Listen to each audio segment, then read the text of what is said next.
जय श्री कृष्ण बच्चों, हिंदी कक्षा 4 पाठ 7 में आपका स्वागत है। पिछले वीडियो में आप प्रश्न संख्या 1 से 13 तक के प्रश्नों को समझ चुके हैं। आज हम इससे आगे के प्रश्नों को हल करेंगे। प्रश्न संख्या 14 है, उस समय युद्ध का क्या नियम होता था? उस समय युद्ध का क्या नियम होता था? इसका उत्तर है, उस समय युद्ध का नियम होता था कि जिसके पास हथियार नहीं हो और वह घायल हो तो उस पर वार नहीं किया जाता था। तो युद्ध का क्या नियम होता था कि जिसके पास हथियार नहीं हो, यानी वो जो तलवार, तीर, कमान, भाला ये सब काम में लेते हैं ना हथियार, तो जिस व्यक्ति के पास हथियार नहीं हो और वह घायल हो, अगर हथियार नहीं है और वह घायल है तो उस पर वार नहीं किया जाता था। ये उस समय युद्ध का नियम होता था। प्रश्न संख्या 15 है, अभिमन्यु को घेरे से बाहर नहीं जाने देंगे, यह प्रण किन लोगों ने किया और क्यों? अभिमन्यु जो अर्जुन का बेटा था उसको घेरे से बाहर नहीं जाने देंगे, ऐसा प्रण किन लोगों ने किया और क्यों किया था? ऐसी कसम, प्रण लेना यानी कसम खाना। इसका उत्तर है, यह प्रण कौरव सेना के योद्धाओं कर्ण, जयद्रथ, दुशासन, अश्वत्थामा और दुर्योधन के पुत्र लक्ष्मण आदि ने किया। तो यह प्रण किसने किया? जो कौरव सेना के योद्धा थे। एक तरफ कौरवों की सेना थी, एक तरफ पांडवों की सेना थी। तो जो कौरव सेना के योद्धा थे उनमें कौन था? कर्ण, जयद्रथ, दुशासन, अश्वत्थामा और दुर्योधन के पुत्र लक्ष्मण आदि ने यह प्रण किया था, क्योंकि उन्हें भय था कि अगर अभिमन्यु चक्रव्यूह तोड़कर निकल गया तो उनकी वीरता पर हमेशा के लिए कलंक लग जाएगा। तो अभिमन्यु को घेरे से बाहर नहीं जाने देना है। यह कौरव सेना के ये जो लोग थे, इन्होंने प्रण किया कि अभिमन्यु को हम घेरे से बाहर नहीं जाने देंगे, क्योंकि उन्हें यह भय था। भय मतलब डर। उनको यह डर था कि अगर अभिमन्यु चक्रव्यूह तोड़कर बाहर निकल जाएगा तो उनकी वीरता पर हमेशा के लिए कलंक लग जाएगा। प्रश्न संख्या 16 है, मिलान करें। अब इसमें क्या करना है? आपको मिलान करना है। यहाँ पे कुछ शब्द हैं, राम, कृष्ण, गुरु नानक, मोहम्मद साहब और ईसा मसीह, ये नाम है। अब आपको क्या करना है? सामने भी कुछ नाम दिए हैं, कुरान, बाइबल, गीता, गुरु ग्रंथ साहिब और रामायण। तो ये जो नाम है, इस नाम को उचित अर्थ वाले उनके नाम के साथ मिलाना है।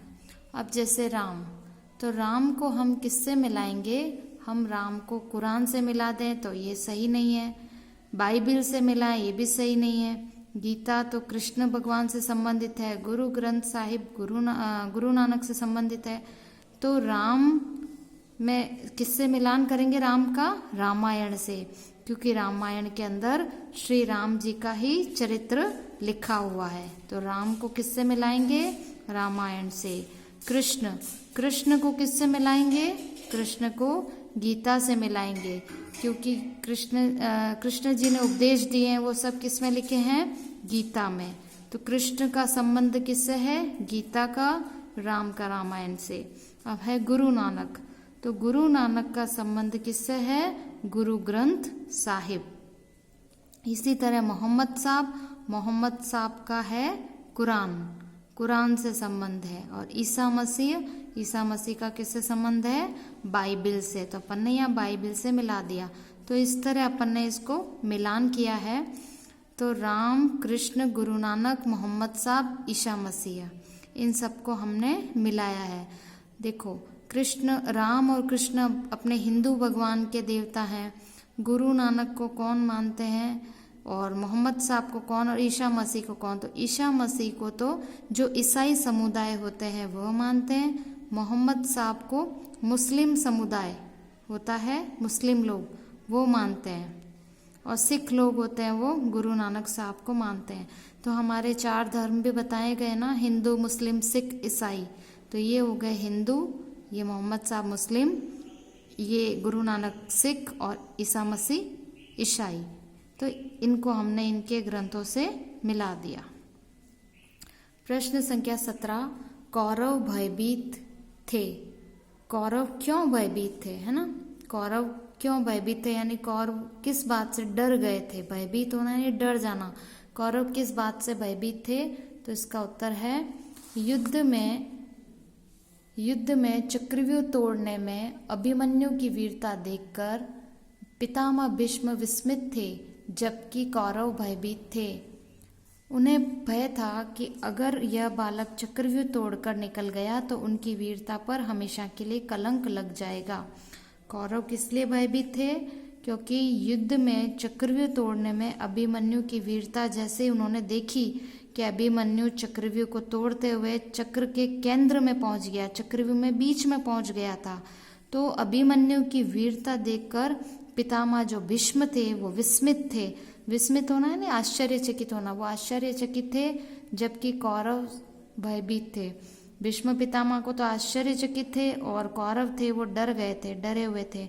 उन्हें भय था कि अगर यह बालक चक्रव्यूह तोड़कर निकल गया तो उनकी वीरता पर हमेशा के लिए कलंक लग जाएगा। उनको यह डर लग रहा था कि बालक अगर चक्रव्यूह तोड़कर बाहर निकल गया तो फिर उनकी वीरता पे हमेशा कलंक लग जाएगा। लोग हम पर हंसेंगे कि इतने बड़े बड़े वीर योद्धा कौरव सेना में थे, फिर भी एक छोटा बालक अभिमन्यु चक्रव्यूह में घुसकर चक्रव्यूह तोड़ दिया और बाहर भी निकल गया, और इतने बड़े बड़े योद्धा कुछ भी नहीं कर पाए, तो सब लोग हम पर हंसेंगे, हमारी वीरता पर कलंक लग जाएगा। ऐसा सोचकर कौरव भयभीत थे। प्रश्न संख्या 18, बालक अभिमन्यु को हम खतरे में नहीं डाल सकते। धर्मराज के ऐसा कहने पर अभिमन्यु ने क्या कहा। बालक अभिमन्यु को हम खतरे में नहीं डाल सकते। जब धर्मराज ने ऐसा कहने पर अभिमन्यु ने क्या कहा, तो इसका उत्तर है अभिमन्यु ने कहा कि बालक हूँ तो क्या हुआ, समय आने पर बालक भी समाज के लिए अपना बलिदान कर देते हैं। यदि मेरी विद्या इस समय काम नहीं आई तो मेरा जीवन निरर्थक हो जाएगा। तो अभिमन्यु ने क्या कहा कि मैं बालक हूँ तो क्या हुआ, मैं बच्चा हूँ तो क्या हुआ है, समय आने पर जब हमारे देश पर, हमारे समाज पर या हमारे घर पर कहीं भी समय आने पर बालक भी समाज के लिए अपना बलिदान कर देते हैं। बालक छोटे होते हैं तो क्या होता है, अगर ज़रूरत पड़ेगी तो बालक भी अपना बलिदान कर देते हैं। यदि मेरी विद्या इस समय काम नहीं आई तो मेरा जीवन निरर्थक हो जाएगा, क्योंकि यह विद्या चक्रव्यूह में घुसने की विद्या अर्जुन को आती थी और अर्जुन को तो उन्होंने दूर भेज दिया था दक्षिण दिशा में। उसके अलावा ये विद्या किसको आती थी, अभिमन्यु को। तो अभिमन्यु क्या कह रहा था कि यदि मेरी विद्या इस समय काम नहीं आई तो मेरा जीवन निरर्थक हो जाएगा, इसलिए आप मुझे जाने दीजिए। तो ये बात अभिमन्यु ने धर्मराज से कही।